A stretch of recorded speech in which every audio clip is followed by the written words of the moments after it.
மாண்புமிகு பேரவைத் தலைவர் அவர்களே, இந்த சபையிலே ஒரு அச்சம் நிகழ்ந்திருக்கிறது.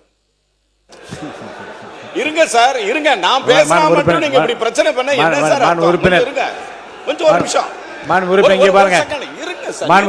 அமைச்சர் மாண்புமிகு பேரவைத் தலைவர் அவர்களே, டீலிமிட்டேஷனுக்கும் டிமானிட்டேஷனுக்கும் ஒரு ஒற்றுமை இருக்கு. அது என்ன ஒற்றுமைன்னா, மாண்புமிகு இந்திய பாரத பிரதமர் அவர்கள் டிமானிட்டேஷன் அறிவிக்கும் பொழுது இந்தியாவில் இருக்கிற நிதியமைச்சரோடு கலந்தாலோசித்தோ அல்லது chief cabinet secretary of India அவர்களோடு கலந்து ஆலோசித்தோ அல்லது மானிட்டரி டிபார்ட்மெண்டல் அவர்களோடு ஆலோசித்தோ கேபினட் செக்ரட்டரி அவர்களோடு ஆலோசித்தோ அந்த டிமானிட்டேஷன் மாண்புமிகு இந்திய பிரதமர் அறிவிக்கவில்லை.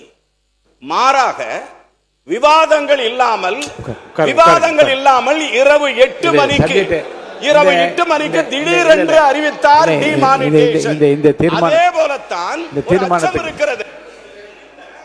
டீலிமிட்டேஷன் எந்த நேரத்திலும் மத்திய அரசு கொண்டு வரலாம் என்கிற அடிப்படையில் தான் இந்த தீர்மானம் மாண்புமிகு முதலமைச்சர் அவர்கள் கொண்டு வந்திருக்கிறார். மாண்புமிகு பொதுப்பணித்துறை அமைச்சர் அவர்கள் பேசுகிற போது, உட்காருங்க, வாங்க போஜராஜ் சார் உட்காருங்க, உங்களுக்கு தான் பேசுகிறேன், உட்காருங்க. மாண்புமிகு பொதுப்பணித்துறை அமைச்சர் பேசுகிற போது பிஜேபி உறுப்பினர் குரல் இங்கே கேட்கவில்லை என்று கூறியது மட்டும் அவை குறிப்பிலிருந்து நீக்கப்படுகிறது.